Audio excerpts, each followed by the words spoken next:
What's happening? Brian Tong here, and welcome to the Apple Byte for everything good and bad inside the world of Apple. And last week, we talked about the speed of the SSDs in the new MacBook Pros. But what do you think about this? Pop quiz, true or false? The new MacBook Pro outsold every competing laptop in just 5 days. Think about it. Well, obviously it's true, otherwise it wouldn't be the lead story of the show, dummies. Duh. Now, according to Slice Intelligence and this pretty graph, the new MacBook Pros accumulated more revenue from online orders in its first 5 days compared to the Surface Book, Asus Chromebook Flip, Dell Inspiron 2-in-1, and the Lenovo Yoga 900 based on e-receipt data from almost 13,000 shoppers. It also generated 7 times the revenue in its first 5 days compared to the 12-inch MacBook's launch. And you know what? That's a good Apple. Now, we know there's been so much pent-up demand for new MacBook Pros that people were going to upgrade, even if it left out a vocal group of disappointed professionals. And guess what? That's who Apple is really targeting these days, the general consumer. Now, you may be a working professional, but when you tell me you're fine with the new MacBook Pros and lack of ports and raw processing power, that's because most of you are basically web surfing and word processing on that Pro machine. You know it's true.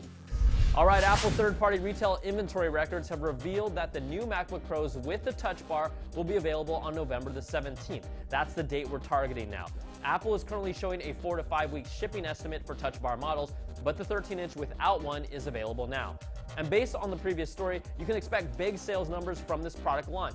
Phil Schiller even claimed last week that the new MacBook Pro has more orders from Apple than any other Pro notebook ever, and that the numbers will back that up. Also, remember those pricey 4K and 5K displays for rich people from a partnership with Apple and LG. They just dropped the prices significantly, with the 5K display now priced at $974. That's $325 less than before. And the 4K display will now be priced at $524, a $175 cut from its original price. Yes, still pricey, but at least a little more competitive with what's out there, which makes you wonder, what were they even thinking in the first place? All right, macOS Sierra 10.12.2 gets its second public beta release just a week after the first one. It mostly fixes bugs and performance enhancements, but it also supports the new emojis introduced with Unicode 9 we talked about last week. And make sure you keep your eyes open for this one. MacOS emoji. That's my favorite. All right, iOS 10.2 also received its first public beta if you've signed up. It features the first look at the TV app for iOS devices that was introduced at Apple's keynote. It's not fully functional, but it's a peek of the interface and will support Siri's live tune-in feature and single sign-on from your mobile devices. And since we're on iOS, let's just get a bunch of iPhone rumors out of the way for this week. Mako Takara floated a rumor that Apple plans to add a jet white color option for the iPhone 7 and 7 Plus. You know, the same treatment that caused the original launch of any jet black iPhones to be delayed for weeks. Now, no timetable was given, as well as the disclaimer that it may be an unreliable report. Then we have KGI Securities, who reports that Apple is unlikely to refresh the iPhone SE until after the first half of 2017. That's a sweet spot for a lot of people with the 4.7-inch screen. The main reason is to wait until components are cheap enough for Apple to make the same high margins on the next upgrade to that phone. And this rumor from at least 3 or 4 months ago was re-energized thanks to people who saw it on Facebook for the first time. Now, the iPhone 8 is rumored to get, guess what, wireless charging. My goodness!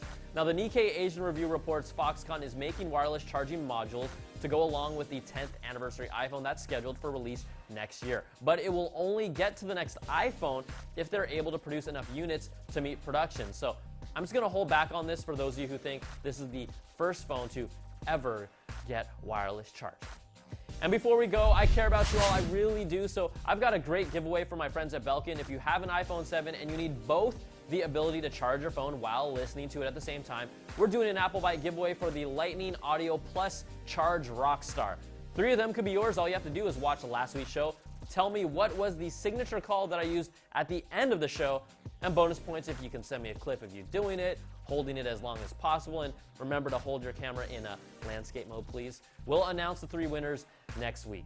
All right, that's going to do it for this week's show. You can email us at theapplebyte@cnet.com or tweet me at Brian Tong for the contest. Thanks so much for watching. We'll catch you all next time for another Bite of the Apple.